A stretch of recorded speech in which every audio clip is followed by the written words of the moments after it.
He left, he's in What a mess. Morning. For a 1-week trip. Yeah. Hi, Mark. Hi, Mark.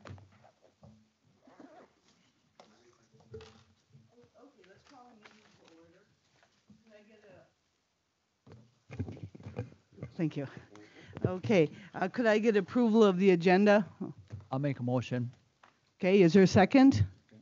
Okay, Matt seconds it. All in favor say aye. Aye. Opposed, hearing none. The agenda is approved. Then could I get a motion to approve the minutes as submitted from last meeting?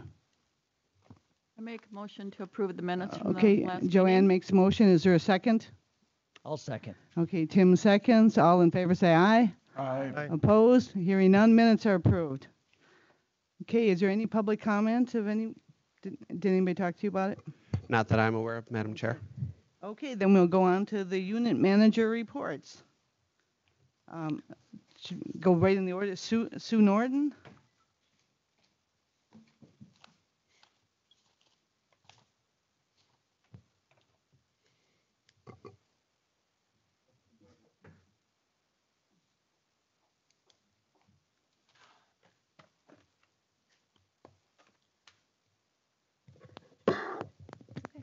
Good morning, everyone. So this month I submitted in the packet, you would have kind of a general overview of all the different programs that are within the behavioral health unit. I just wanted to ask to see if anyone had any questions or comments or anything I can give clarification on. It's, like I said, it's just a brief overview.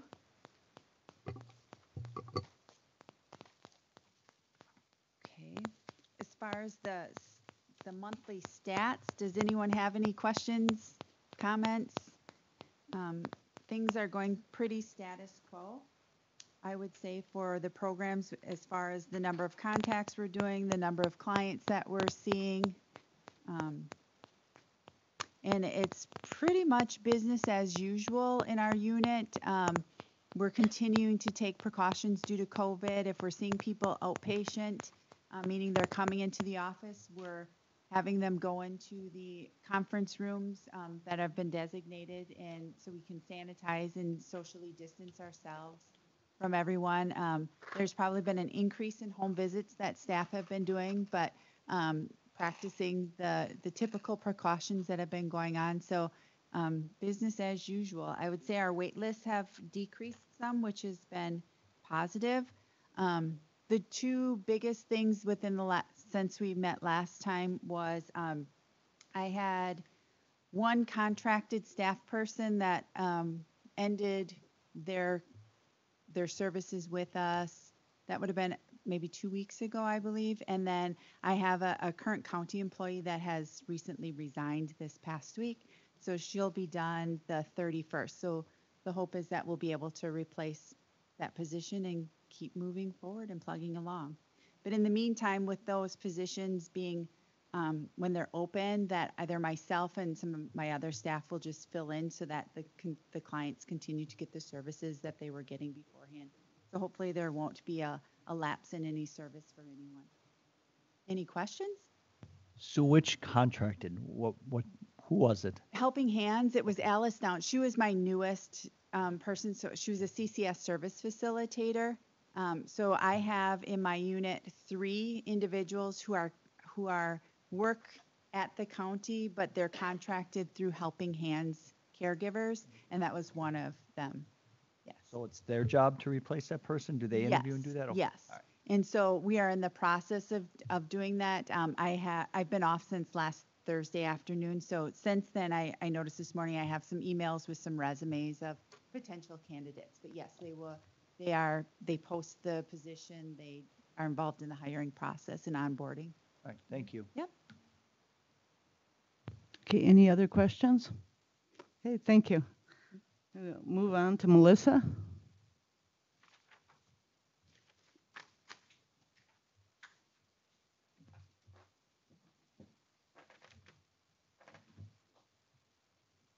Good morning, everyone. Good morning.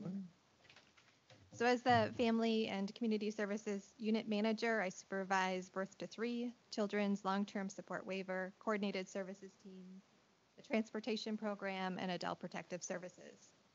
Last month, I provided you with a brief overview of the Birth to 3 program.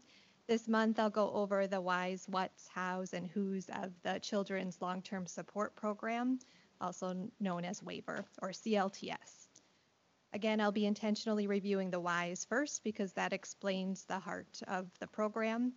It explains the purpose, the beliefs, and the reason that the program exists. So again, Children's Long-Term Support, also known as WAVER or CLTS. Why do we need CLTS services? We believe that children with disabilities such as developmental delays, severe emotional disturbances, or physical disabilities deserve to be served in their own community rather than in institutional settings. We believe that individuals with disabilities deserve a service coordinator to assist in navigating the complex system of care. We believe in keeping the consumer at the center of their service plans, and we believe in maximizing independence and achieving optimum physical, mental, and social functioning. What are CLTS services? CLTS generally serves children up to the age of 18, and then they transition to adult services, usually family care or IRIS. CLTS provides services based on the unique needs of each child. There's a wide variety of services, some of which include assistance with personal cares, supportive home care, respite, day services, mentoring, transportation, adaptive equipment, home modifications, and vehicle modifications. Historically, Autism Services were funded through the WAVER program. Effective January 2016, autism therapy is now a direct forward health card service. So consumers go directly to the autism providers for the therapy, not through the WAVER program. However, we are oftentimes supplementing the autism therapy services with other services to best support the kids who have autism. How do we provide CLTS services? Eligibility for the Children's Long-Term Support Waiver Program is determined by a case manager completing a functional screen, which measures the individual's ability to perform activities of daily living. And then the screen looks at whether or not the child is at an age-appropriate level with completing tasks like bathing, dressing, grooming, mobility, toileting, etc. Children must also be financially eligible for the program. The vast majority of children are eligible because generally children don't have an income or assets in their name. Some of the parents of the children involved do have a monthly parental cost share, which is based on the household income and the costs associated with the child's plan. Please keep in mind that the children that we serve come from all different financial demographics. Some parents have very low incomes, and we serve some children whose parents are attorneys or doctors. All children on the waiver program must have medical assistance. If they don't have MA prior to enrolling in the program, the case manager will help the family apply for waiver MA for the child. Once eligibility is determined, the assigned case manager will work with the family to develop a service plan. Each participant has a yearly review and a 6-month review, in addition to monthly required contacts. Kewaunee County's CLTS program is currently serving 93 children. The caseload is, for the most part, split between 3 case managers. Some of the kids on the program are dually eligible for both waiver and CCS, Comprehensive Community Services. Their case manager might be one of the staff in Sue's unit. We currently have 15 children waiting to be served. Our county has a wait list due to financial constraints and the case management capacity. The state mandates that the county provide services for persons with disabilities in lieu of institutional care. The funding for the waiver program is highly complex because the children may have different types of waiver funding. Some are fully funded autism grandfathered slots. Many of them are covered with 60% state and federal dollars, and then the other 40% local match. Still others are part of a waitlist elimination project in which you receive a per member per month allotment. We do get special Children's Community Options Program funding, which can be used as a portion of local match for some of those kids that have that type of funding. It's important to remember that years ago, many of the children who are served in our program were in institutions rather than in the community. The cost of care in the community is vastly less than the cost of institutional care, and the value to community living is immeasurable. So who do we serve in this program? The consumers we serve in the CLTS program have a wide spectrum of delays or limitations. The children may struggle with extensive physical health needs, and we would work with these families to support them with adaptive equipment and specialized medical supplies that aren't covered by insurance. These children may need walkers, adaptive bikes, adaptive vehicles, adaptations to their homes to include stair lifts, ramps, ceiling lifts, or bathroom modifications to allow for wheelchair accessibility. Other children we serve have extensive cognitive limitations in which they will need a great deal of assistance throughout their entire lives. Our program works with the families to make community connections, advocate for needs within the school system, identify supportive home care needs, mentoring, and education on daily living skills. Still further, we serve children who are struggling with substantial mental health needs. Typically, these are the children who would qualify for both CCS and waiver. Generally, the CCS program is highly focused on meeting the consumer's mental health needs, and waiver is available to assist with the few things that are not covered by the CCS program, including typically respite or mentoring. Children served by a program may have conditions including chronic heart conditions, Down syndrome, genetic disorders, muscular dystrophy, autism, depression, anxiety. I have noticed an increase in mental health needs and unusual genetic conditions, resulting in both physical and cognitive needs. I'm sure you can imagine the immense stress parents feel when they learn that their child has an unexpected diagnosis. It's the role of the case manager to work with the families not only to support the obvious physical, cognitive, or mental health needs of the child, but also to provide emotional support to the family and assist with navigating the complex system of care for children with special needs. Some of the children served only need assistance for a short time, or they may need minimal assistance over many years. On the other hand, there are some highly intensive cases in which the case manager is in contact with the family several times each month. Our program does require minimum contact standards, and the documentation for authorizing services and program participation and certification is highly complex and time-consuming for the case managers. If the children served have lifelong needs, the case manager will work with them as they reach adulthood. The case manager refers to adult services and assists through the process, so there's a seamless transition into the adult world of services. Questions on that program? Melissa, as you watch them or help them till they're 18, then they transfer over, if I heard that properly. Say you have a child turning adult who is going to be on their own. They're going to want to live in their own apartment, do those type of things. Does that case manager help them once they're 21 or 22 to find something, or who helps them?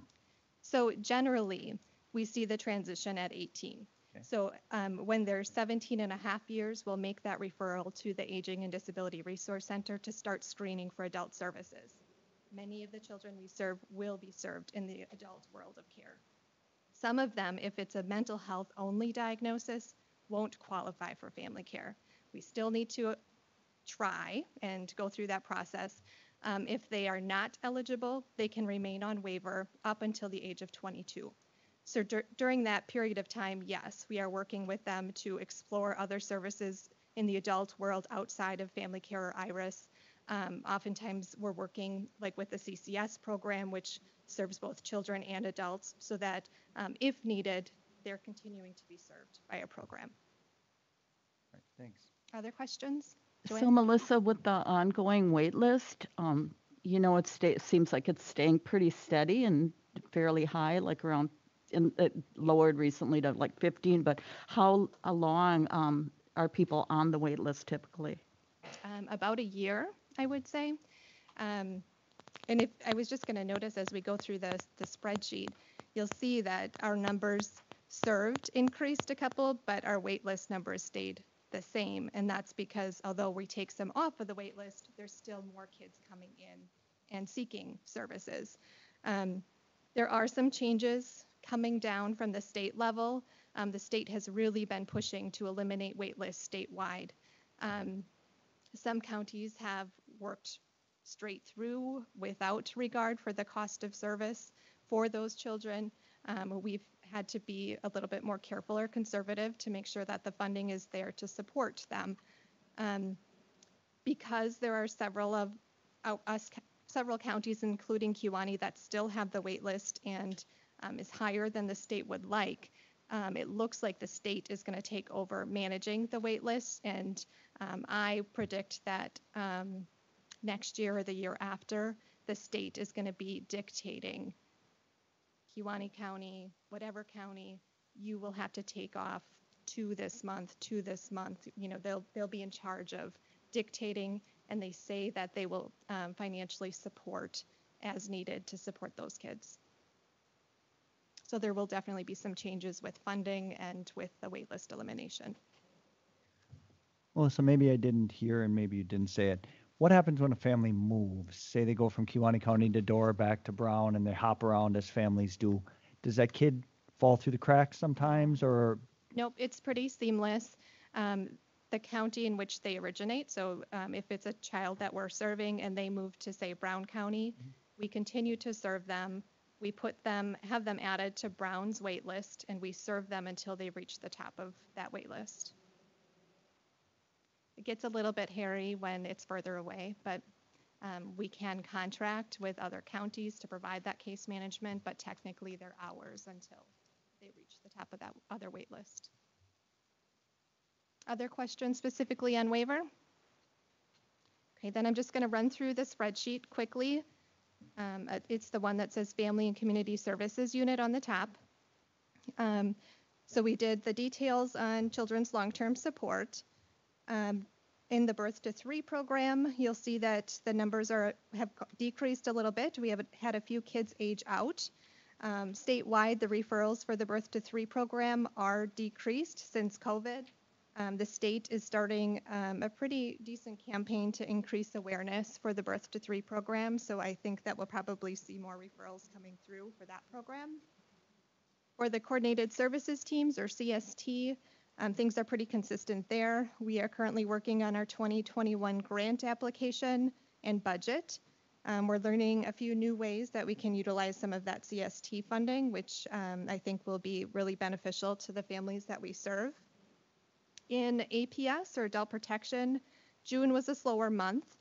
It feels like July is making up for that. It's been really busy in July so far, working on a few guardianships that need to get through, and there is another financial exploitation case that we're currently working on. And then in transportation, we did start back with transportation services at the end of June. You can see the number of drivers is drastically decreased. So we continue just to prioritize the rides to include medical, nutrition, and work at this point. Questions? Okay, thanks for your time.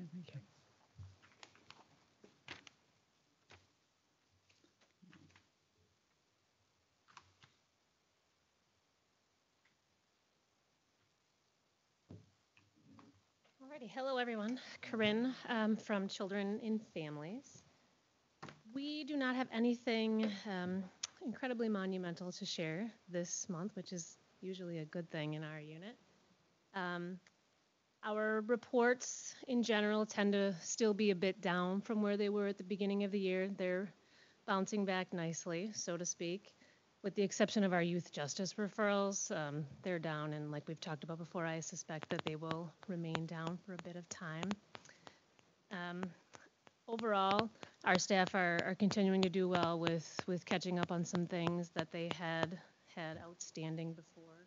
Our statewide data entry system called SACWIS is pretty up to date, if not completely up to date, which is something that we had struggled with a bit in years past. So we've been putting some of that time because of the virus to good use.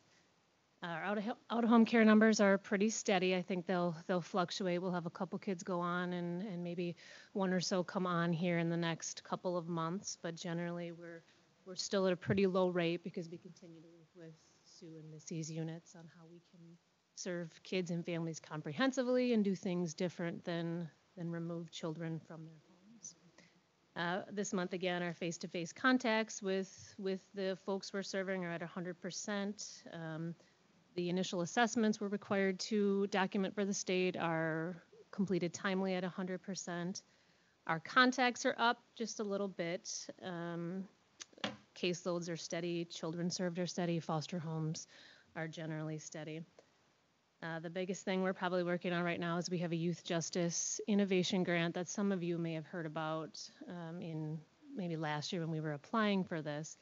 It's a grant that was intended to address communication and connections between ourselves and the Algoma School District. We had partnered with them for a $100,000 grant to, again, improve communication, but also address truancy issues.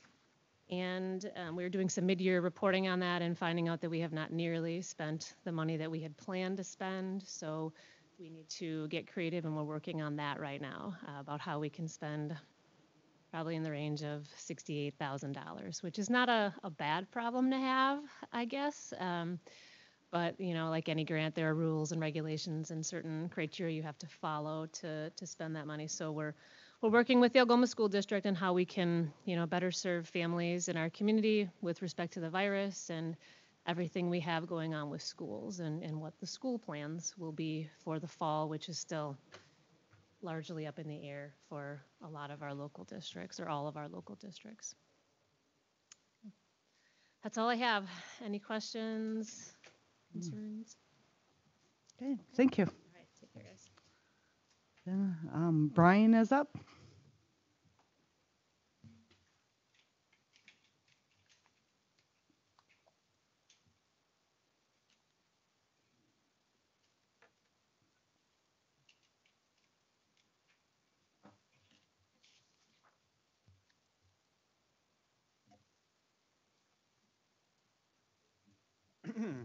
Good morning, everybody. I'm Brian. Going through the financial packet that we have laid out, starting with the billing report. This is updated as of July 6th.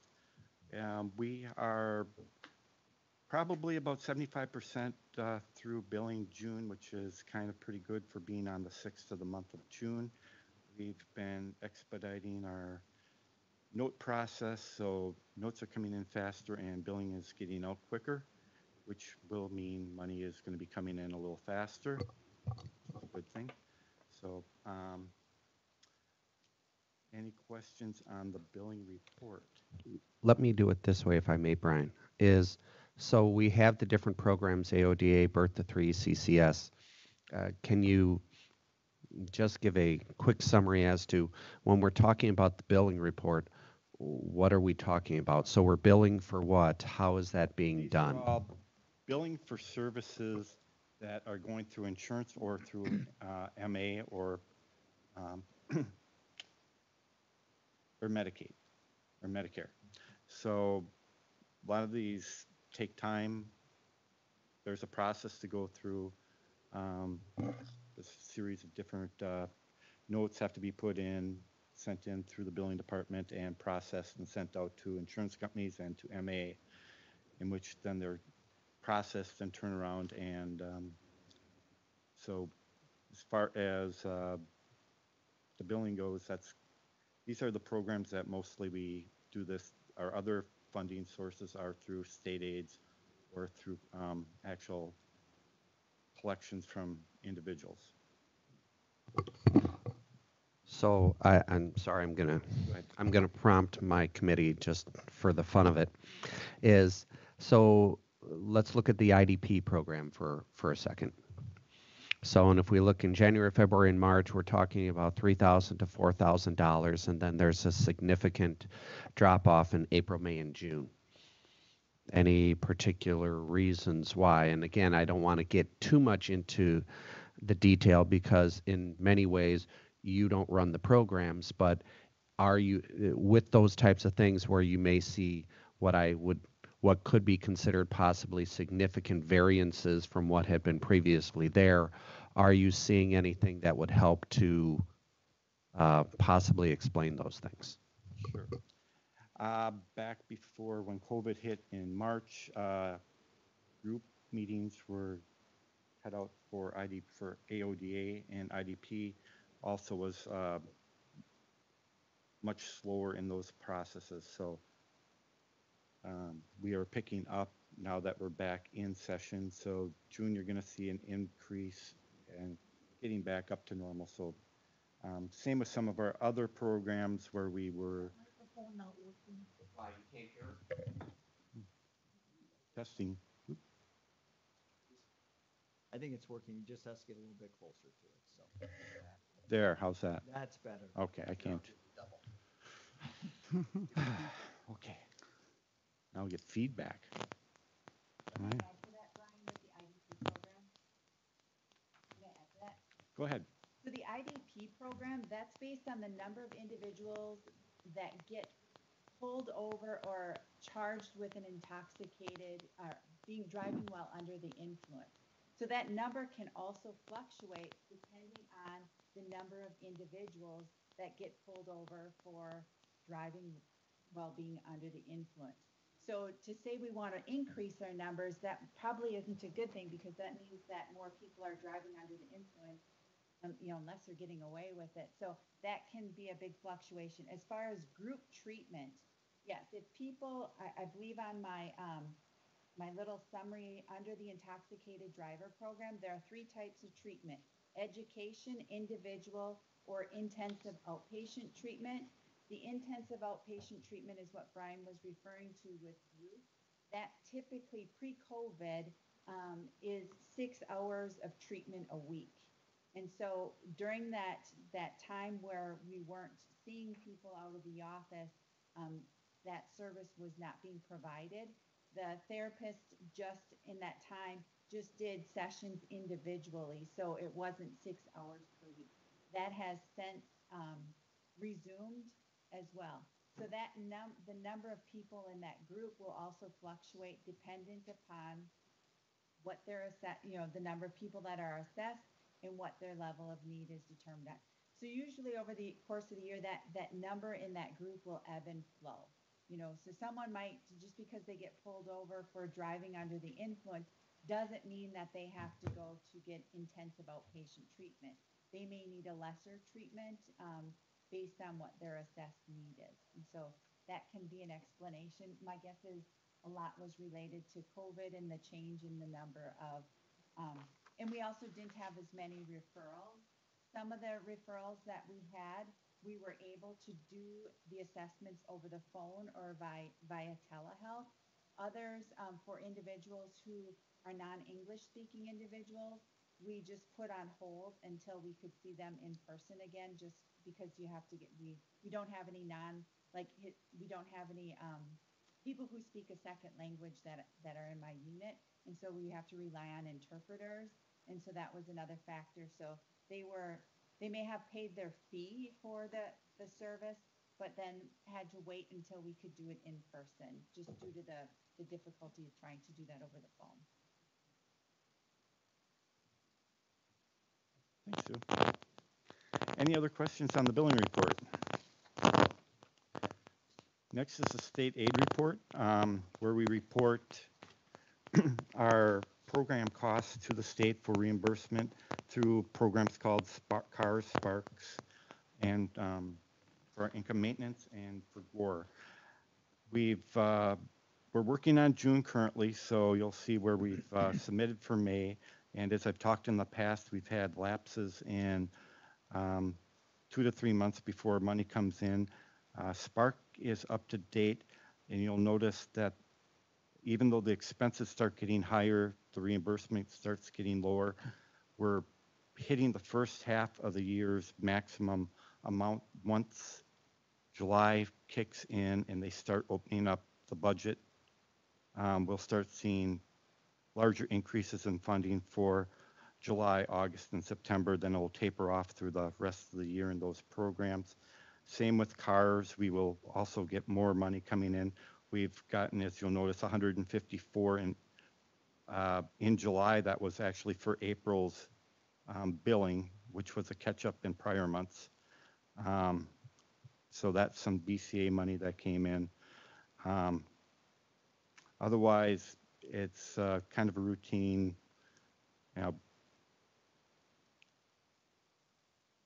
billing process that we go through every month to get all the billing or all the state aid reports out by the end of the month. So Brian, with so let's look at Sparks and let's look at cars. If you look at Spark, where you go to kind of January and February, as time goes on, it kind of catches up to what was, I'll call it, claimed, and so we get the payments. Yet we don't see that, and we see that with both Spark and with IM. GUAR is just a given, but we see with cars that isn't necessarily the case. Can you explain to the committee why that would be? So as we go through, there's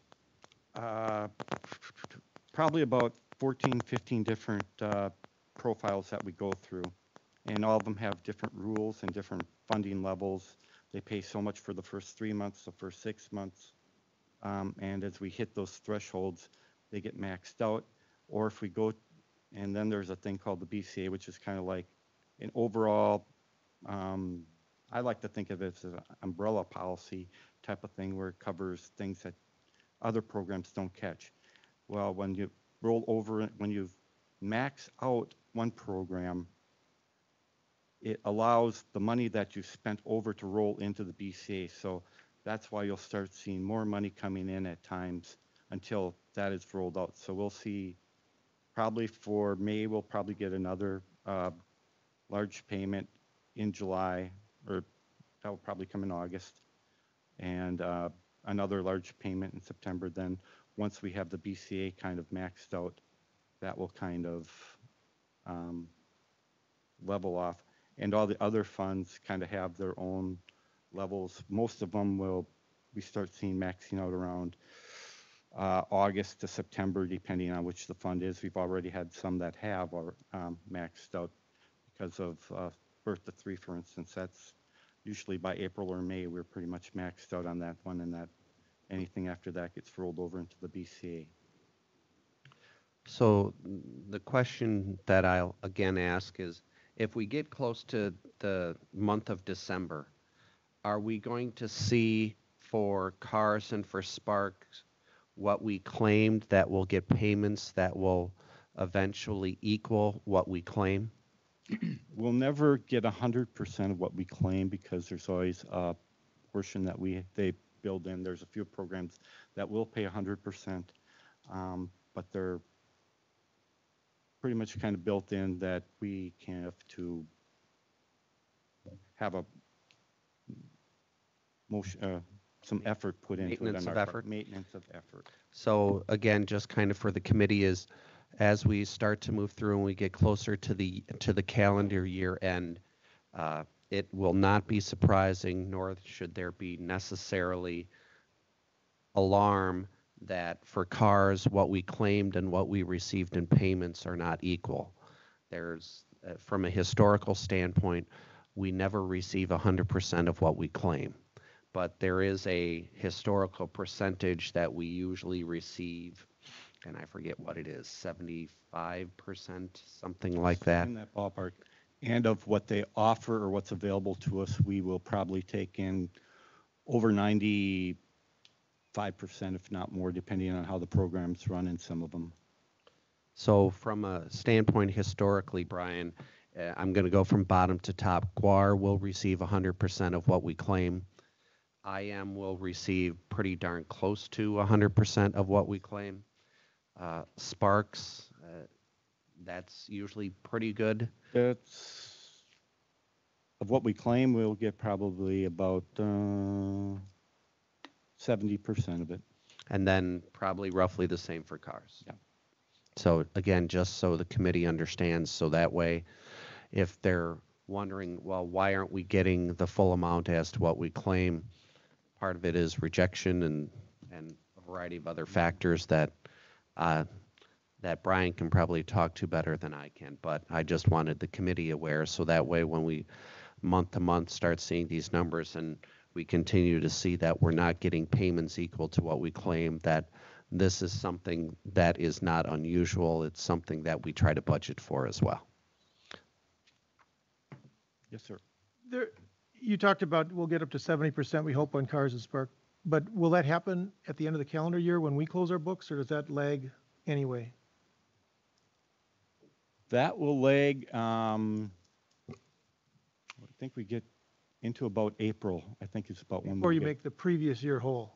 Correct. We have 90 days after the end of the year to report everything. So by the end of March, we will report all our, we tweak it, make sure we got everything and we can get everything in. So we'll get a final payment, which is usually just kind of cleanup type of entries there. But there are some money that will come, bigger money that will come in February or even March, but we'll see some small adjustments coming in. We just got it in, our cleanup entry payment was in, I believe, in June for cars. So it takes about 2 months once you submit something before you get a payment from them. Do we ever see a reconciliation of the previous year, or is that just, we just, once we close in December and we start the new year, we don't ever see this again for the previous year? Are you talking the committee, Supervisor Baker? You can. I'm not sure what has been done in the past. We haven't in the past, but yes, we can. But I mean, it is the done. way I plan on doing it is that, yes, a year-end report would then be given to you, reconciled to what, now that would not happen until, as you said, probably, as Brian had said, closer to March, April of 2021, but then it can give us a much clearer picture as to what was the amount of revenue that was generated in 2020, so that way we can then compare that to what we had budgeted. So will we see it? I plan on having the committee see it, and if for some reason I forget to, please remind me. But that's part of the reason why we do some of this, and what makes at times budgeting very difficult for this department is because of that 2 to 3 month lag. What you will be seeing in the monthly finance report that Brian will be touching on later on in this meeting is what we're going to try to do is provide projections. And part of the reason why is because of that 2 to 3 month lag. If there is an issue, I'll give a good example, is let's say half of the year is done. We won't know from a revenue standpoint necessarily where we are until September. Well, if there's a big issue and it's September, that doesn't really give us a lot of time to make adjustments. So that's why what you will now see in your future monthly finance reports is here's what we've billed, here's what we're projecting to receive, because from a historical standpoint, we know that we receive roughly 70% of this or that revenue. So therefore, that gives us a better picture for the month of July where we are, and if we need to make any adjustments, then we can do so accordingly instead of being under the gun in September to try to make adjustments at the last minute. Makes sense. Scott, you have, I would assume, some sort of plan. I mean, I didn't realize that, you're only getting 70%. Our budget never seems to be balanced in the past in human services. So I know you said you take that into consideration. Obviously, we need to tweak something in the future a little bit. Yes, Supervisor Kennard, what we'll probably do is talk about that when we do the monthly finance report and kind of where we're projecting to be right now and where we project to be at year end, and what are some of the steps I think we may be looking at. All right, thanks. Okay, next report we have up is contract status report. Nothing major has changed on here. Look like we're in line for no major overages right now. If one does come up, we will submit a revised contract. And I did run this in alphabetical order, I believe, for you this time. So, question on that. Mm-hmm. Your projection to year end, is that really what you believe you're going to come in at? $1 million under what you budgeted? No, that's if we keep at the same pace. And again, these are, some contracts are out there. We give ourselves enough room in case this is, we might say Winnebago or Fond du Lac, we might put something out there for, in case, the potential of the expense coming up, not that we're going to spend it all. I'll touch base on it, Brian. Supervisor Baker, a lot of times what we do is, as you see, we have roughly from a contract amount, you're seeing $3.1 million in contracts. Now, more often than not, if you see with a number of those, there's probably a good half of them that have zeros. But the reason why we have those contracts and we have a dollar amount, I think a perfect example might be the Nitschke. There's one, yeah. Yeah, is you have some of these that are zeros, and the reason why is we want the contract kind of on retainer. So therefore, if we have to, if we need their services, we don't now have to negotiate a contract. We have a contract already set, and therefore it's good. We know from a historical standpoint that there's a number of these contracts that we will never exercise, but we do want to have them in there in case we do. And again, from a budgetary standpoint, we don't necessarily, in fact, I know we don't factor in every single contract. And part of the reason why is, again, from a budgetary standpoint, we know historically that we do not exercise all of the contracts. So we do kind of a projection as to which ones we will do, which ones we won't do, and kind of budget from that standpoint. So how should we read that, projected? Is that not really relevant? Estimated year end? You're saying that, you say if you keep spending at this rate, but some of them are on reserve only if you need them in an emergency, let's say. Right. I think the best way to look at them, Supervisor Baker, and we can change around the report if you'd like, is there's a number of contracts or providers that we work with every single year. Advocates, Helping Hands, Curative, a number of those that. And what we can do then is it's probably best not to look at the bottom right-hand corner, which says 1.5 million, but instead to look at the right column that says estimated year end, and look at the providers and see where we are in the contracts as to how much is left in the contract over half the year. Because again, we're not sure which ones we may exercise the contract with, but those that we are, and again, some of those are annual contracts that we do every single year, that where are we in those contracts to make sure that we're not overspending our contract. But there may even be cases where we will overspend those contracts.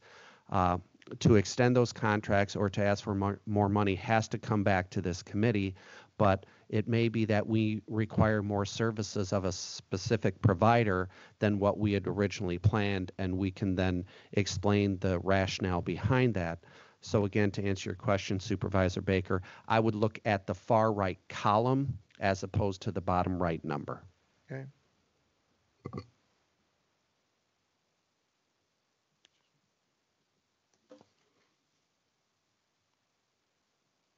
Okay, any other questions on the contract status report? Okay. Next, we have all the payments that were made in June. We spent $157,000 in total, which was down from prior months. Nothing outstanding as far as extremely large payments or that went out, but if anybody has any questions on it, please let me know.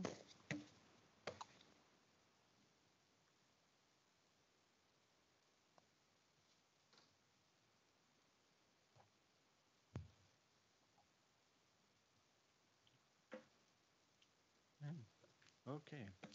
And then the last thing I have is a financial report. As Scott has mentioned, we've done some revisions to the report.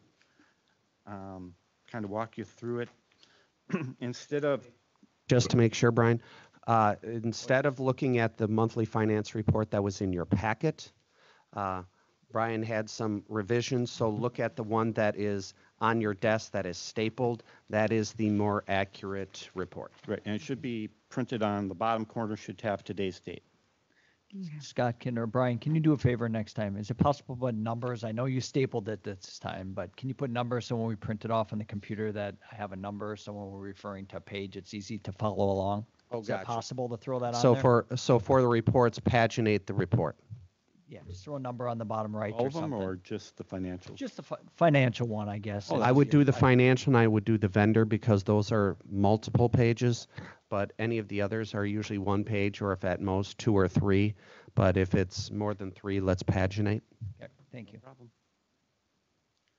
Okay. So in the past, we gave you totals for each of the units, admin, economic support, behavior health, children and families, communities and families. So what we've done is create a report that shows each of the programs within each of the units and how they've done for revenues and expenditures. And we've shown the month of May, which we have closed, and the year-to-date number for where we are this year. And these include accrued revenues and expenses where we, expenses that are not, that will show up being paid or received in future months, but we know that we're going to, they pertain to the first 5 months of the year. We then brought in the year-to-date total, what we had last year at this time in May. So you can compare how we've done from where we're at this year compared to last year. Our annual budget, and then we have where we should be with the annual budget if we do 5/12 of it, or which works out to 41.67%. So we have that. It's where our budget should be if we're on a linear progression with our budget. The variance of where we are compared to that number from year to date.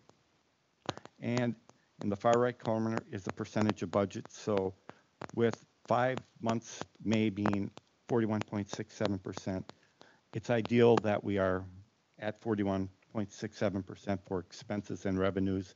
Of course, with revenues, we have different revenues coming in throughout the year. So you'll have some that will exceed that, some that will be below it because they're coming in at different times. But the expenses are, for the most part, where they should be. So you can kind of look and see at the numbers if they're 41, where they compare to the 41%. So for instance, if we go down and look at admin, we're at 37.1%. For expenses, economic support, we're at 39.8.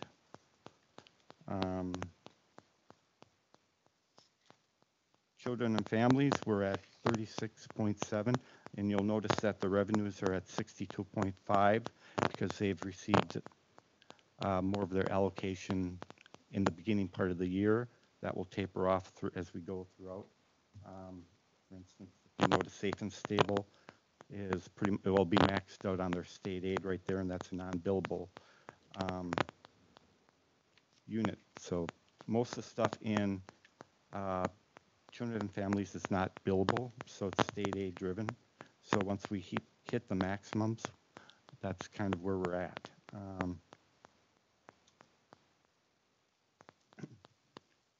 Behavior health is at 39.2 expenses, and their revenues are at 43.6. Oop, am I wrong here? I'm looking in the wrong place. 35.5. So they're doing in line. And then the last is the family and communities, which is really the aging program, the long-term support, and the developmental disabilities. And when those are all added up, they're running at 32.6% of expenses, and revenues are down Now, one thing we'll start doing in this area is we're able to get some numbers for making an adjustment for CLTS. Our third-party administrator, that's the program that Melissa talked about earlier, basically pays all the bills for us, and then we get money back, and we make an entry at the year end to show everything that they paid to third-party to contractors. Well, we're trying to roll that into our numbers this year, so it's our numbers are more relevant when you look at our budget, so we're not so far off in the CLTS revenue and expenses. As you see, if you look at right now, we're showing 7.8% of our revenue being brought in. So in June, we booked like $192,000 worth of revenue, so that number will bump up, but we also had $192,000 worth of expenses to report, so it's a wash both ways. It'll just make our analysis to where we're at with CLTS a little easier to look at. So overall, when we get done with everything, for May, we're at 30.3% of revenues and 39% of expenses to our budget for the year. Yes, sir. So if I read that right, that's $500,000 short in revenue right now at month 5. If I read it correctly, we're roughly 640. 640, that's where we would be if we're on the same level, but as I said, there'll be... Well, that's just, I'm trying to make sure I understand. Now, if that persisted all the way to the end of the year, that would have to be made up. But it won't. Yeah, if we look at if we look at the last page and you look at under total human service fund, so we see, if you see that in parentheses, 292,419.74. So if we were to continue on with everything being static the way it is, the Human Services Department would have a deficit, an operating deficit of 292,000 and change. As you can see right now, what you're looking at is that we have, again, I'll go to the far right, we have 30.3% of revenues projected, where at this time of the year it should be 41.67. And from a expenditure standpoint, we're at 39.0%, where we should be at the 41.67. So I'll do both the good news, bad news. The good news is that our expenditures are lower than what they should be at this present time. The bad news is our revenues are lower than what they should be. And then the additional bad news is that our revenues are, I won't use the word much, but are lower than what our expenditures should be. If you want to read the report correctly, and if everything were to be perfect, then 41.67 should be the percentage for the revenue and 41.67 should be the expenditures. That comes out that we're just even keel on the budget. That's a little bit unrealistic only because of the peaks and valleys that come with revenues and expenditures. But again, this helps to give us a good snapshot. But to go to Supervisor Baker's point is that at least for right now, if you're, and I think this is what you were asking, Supervisor Baker, is we are not collecting the amount of revenues to meet our amount of expenditures. And so therefore, if we were to continue on this path, we would be seeing a $292,000 deficit. So then it begs the question, which I'm assuming you're saying is, okay, Felt, what are you going to do about it? Is that a fair statement? We have, and again, this is part of the reason why we do the projection, because if we were to do it another way, we'd have 3-month delay, and so then it would look even worse, but it wouldn't be an accurate picture. I have had conversation with staff about trying to increase the amount of billable hours that we try to do and put a challenge to them, of which they have picked up and ran with. I think what we will start to see as the months go by is that we'll start to see an increase in those billable hours. In fact, just recently this challenge was just first put to the staff not more than maybe 2 weeks ago.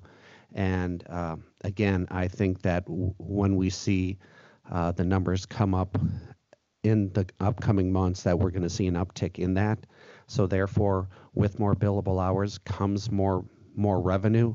And when I say more billable hours, that doesn't mean that there's more staff or wage costs. This is our staff becoming even more efficient than what they are now.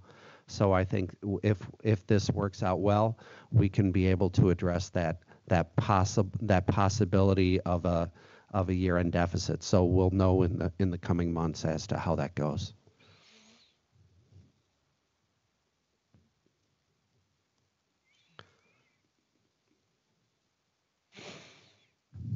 Okay.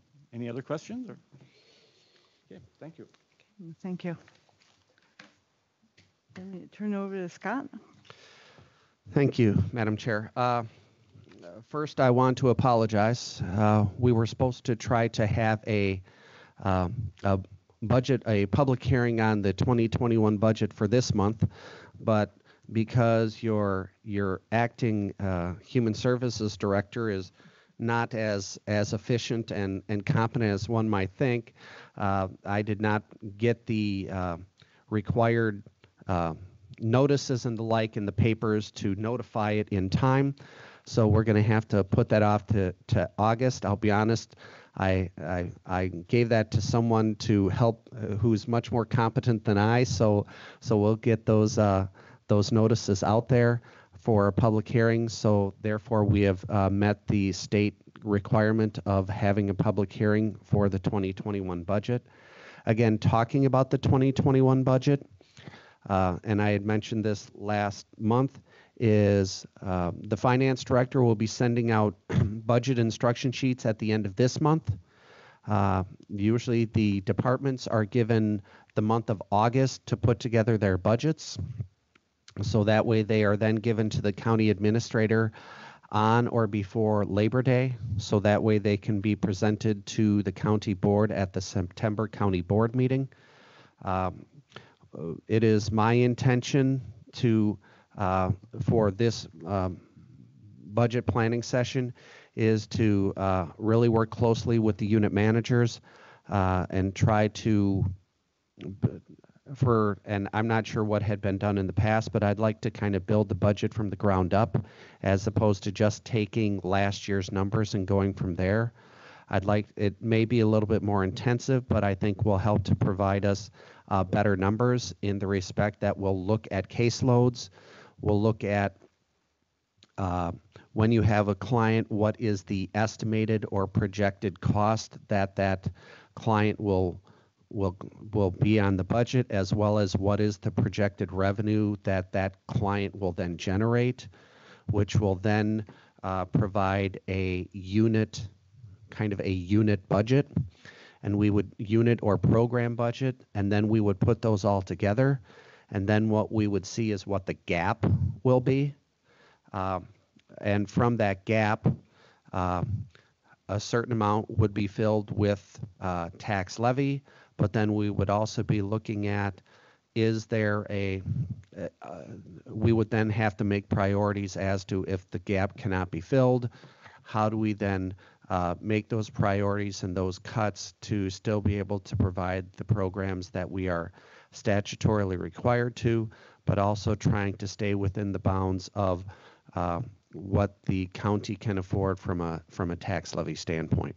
So that will begin in August, and I hope that will be a good learning process, not especially for me, in the respect that I will have a much better understanding as to how programs how they operate, the costs that are involved, and all the things that our staff does to provide those services to our clients, and then what those costs are associated for providing those services.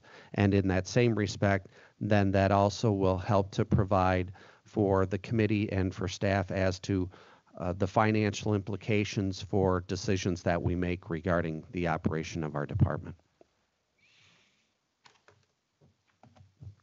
As for anything, that's most of what I have right now, Supervisor Haskey. Do we have a projected public hearing date? I would plan, and we can talk about it. I was planning on doing it prior to our Human Services meeting as opposed to something in the evening, but I guess I would open it up to the committee, and if they prefer that we do a meeting in the evening, then we can do that as well. Is there a preference from the committee? What have you had in the past for a turnout? Is it a lengthy 1-2 hour, or is it a 10-minute deal? More often than not, and I'll have staff correct me if I speak incorrectly, is usually there had been scheduled a 1 to 2 hour type of meeting, but the amount of attendance has been sparse. If there's 5 or 6 people, that's a well-attended type of budget hearing. Usually you have 1 to 3. And so then people will sit around for an hour to 2 hours, basically just waiting. And I don't believe from a statutory standpoint that it has to be a certain length of time. It's just that a budget hearing has to be held. And from what we've done with the county board is many times as we have public hearings prior to a county board meeting, and it lasts as long as there are people coming to speak. And some of the the veteran, I don't want to say senior because that would sound wrong, is the veteran members of the committee. Is that what you recall as well from your time on the board, from budget hearings and the like? I know that some of the meetings I was at, no one showed up, and most of the time it was like one person showed up and they maybe didn't even have anything to say. They just wanted to hear what we were going to say. Gotcha. So is there any preference from the committee as to the scheduling of the committee of the hearing? Would we like it prior to a committee meeting? Would we like it to be completely separate? I guess I would ask the preference of the committee. I'm fine with having it right before our committee meeting, so it's just one less meeting. Everyone else? I'm seeing nodding of heads. Sure. Okay. Well, then we will try to have it then at our August meeting. That's all I have, Madam Chair. Thank you. Okay, is there anything else to come before the committee? Then if not, we'll verify the date of our next meeting. I think we already said.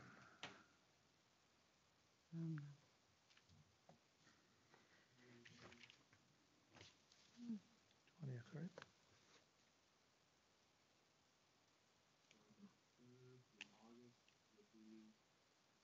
The third Thursday in August would be August 20th. Is that what everyone else sees? Do we want to start the hearing at 8 in the morning then? That would my suggestion, Madam Chair, would be yes. You would have it. I wouldn't have it earlier. And again, if the past is any indication, if the public hearing were to last more than a half an hour, I would be greatly surprised. But if it does, that's okay.